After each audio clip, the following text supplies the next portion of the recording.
पुन्हा एकदा रॉयल क्लासेसमध्ये आपणा सर्वांचं स्वागत. इयत्ता 12वीच्या introduction to partnership and partnership final account या चॅप्टरला आपण सुरुवात केलेली आहे. त्याचा पुढचा भाग म्हणजे दुसरा भाग आपण आता पाहतोय.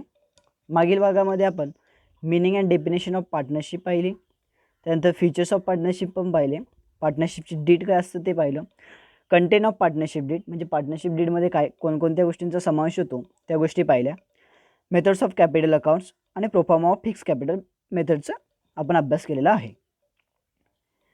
आज आपण पार्टनर्स करंट अकाउंटबद्दल माहिती घेणार आहोत. Partners current account when fixed capital method is adopted by the partnership firm, a new separate account is open. It's called as a partners current account. जेव्हा फिक्स कॅपिटल मेथड अप्लाय केली जाते किंवा adopt केली जाते त्यावेळेस partners current account हे separately open केलं जातं. In this account all adjustment related to capital are recorded.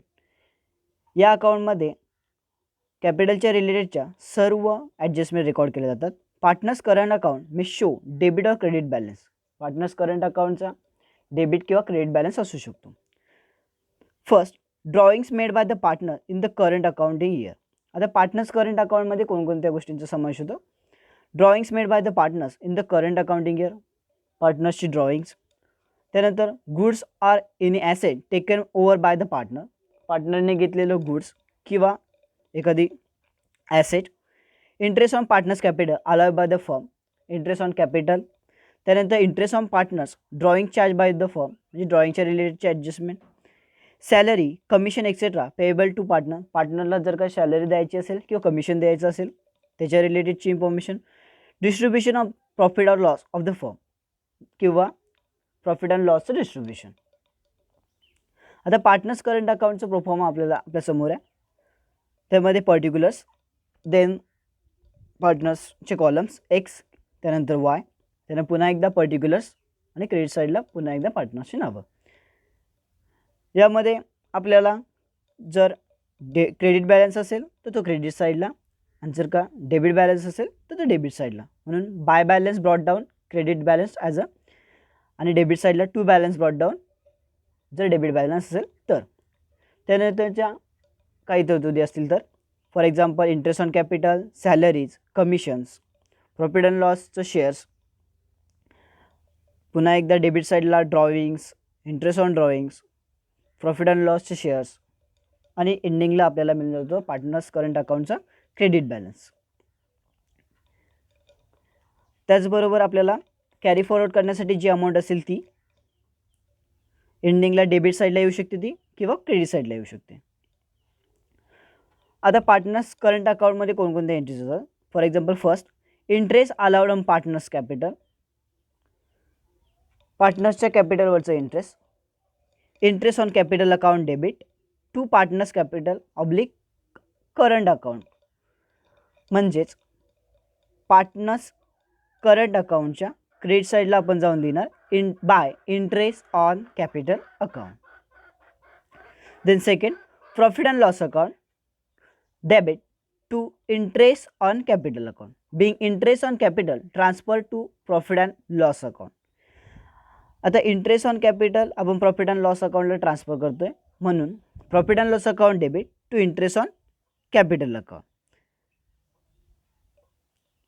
Number second, salary or commission allowed to partner. पार्टनरला कमिशन दिलं गेलं किंवा सॅलरी दिली गेली तर या ठिकाणी आपली एंट्री येते salary or commission in partners account debit to partners current oblique capital account. म्हणजे पार्टनर्स करंट अकाउंटच्या क्रेडिट साईडला बाय सॅलरीज अकाउंट किंवा बाय कमिशन अकाउंट.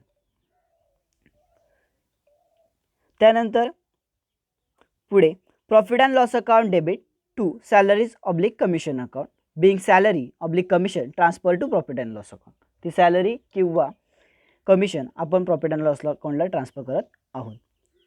नंबर थर्डला, cash or goods taken over by the partners for their personal.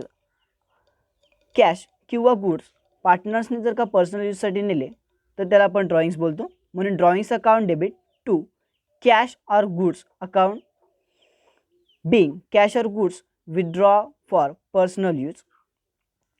त्याचा b part आहे partners current account oblique capital account debit to drawings account. म्हणजेच partners current किंवा capital अकाउंटच्या debit साईडला to drawings account. Then interest charge on drawings of the partners याची entry येते. Partners current oblique capital account debit to interest on drawings account. म्हणजेच partners current अकाउंटच्या debit साईडला to interest on drawings.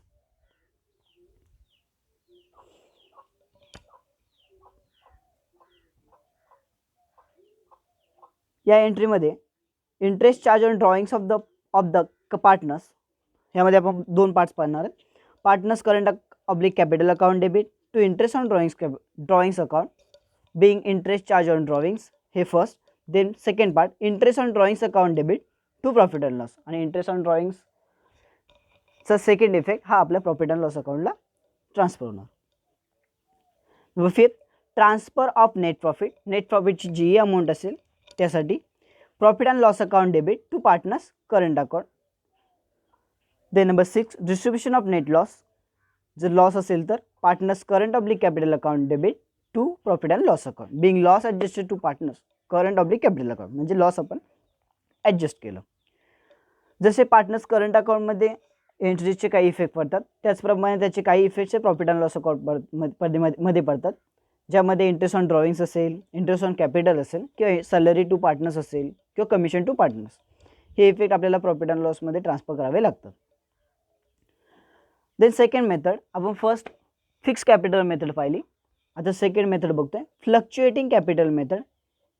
In this method amount of capital balance changes every year. In this method amount of capital balance changes every year. या capital मेथडमध्ये कॅपिटलची amount ही नेहमी change होत असते. It is called as a fluctuating capital method. म्हणून या मेथडला फ्लक्च्युएटिंग कॅपिटल मेथड असे संबोधले जाते. In this method the partners current account is not open. या मेथडमध्ये पार्टनर्स करंट अकाउंट ओपन केलं जात नाही. Hence all adjustment are solve through capital account. सर्व ॲडजस्टमेंट या फक्त कॅपिटल अकाउंटच्या माध्यमाने सोडवल्या जातात. Following are the general adjustment related to capital account. याच्यामध्ये पुढील ॲडजस्टमेंट असतात. Initial opening balance of the capital जो आपण नेहमी पार्टनर्सच्या कॅपिटल डेबिट साईडला असू शकतो किंवा क्रेडिट साईडला असू शकतो. Additional capital brought in by the partners in cash or any kind. Additional कॅपिटलची जी ॲडजस्टमेंट इन्फॉर्मेशन असेल ती. देन सॅलरी किंवा commission. Then interest on capital balance to partners. Then drawings made during the year. त्यानंतर withdrawals of partners the capital by the withdrawal of part of the capital by the partner. विड्रॉवलची adjustment. त्यानंतर division and transfer of net disposable profit or net adjustment loss of the firm. म्हणजे net profit किंवा net लॉसची adjustment. यामध्ये proforma of fluctuating capital मेथडचं पुढील प्रमाणे आहे. Capital account आपल्याला तयार करायचं आहे. त्यामध्ये डेबिट क्रेडिट त्यानंतर पर्टिक्युलर्स. देन पार्टनर्सचे कॉलम एक्स किंवा वाय. पर्टिक्युलर्स एक्स आणि एक्स. ओपनिंग बॅलन्स असू शकतो आपला डेबिट किंवा क्रेडिट तो बॅलन्स. देन ॲडिशनल कॅपिटल घेतलं तर ते पार्टनर्स कॅपिटल अकाउंटच्या क्रेडिट साईडला by cash as a additional जे असेल ते. इंटरेस्ट ऑन कॅपिटलचं पार्टनर्स कॅपिटल अकाउंटच्या क्रेडिट साईडला by interest on capital. Then पार्टनर्सला सॅलरी मिळाली असेल तर बाय सॅलरीज. त्यानंतर ड्रॉइंग्स असेल तर पार्टनर्स कॅपिटल अकाउंटच्या डेबिट साईडला ड्रॉइंग्स त्यावरचा इंटरेस्ट म्हणजे interest on drawings. Then profit and लॉसचं जे शेअर्स असतील त्याच्या रिलेटेडची इन्फॉर्मेशन. आणि एंडिंगला आपल्याला बाय बॅलन्स कॅरीड डाऊन हा लिहायचा आहे. आज आपल्याला स्टडी पॉईंट्समध्ये proforma of partners current account पुन्हा एकदा लिहायचं आहे. त्याच्यानंतर journal entries of current account. त्यानंतर proforma of profit and loss account. त्यानंतर proforma of fluctuating capital method.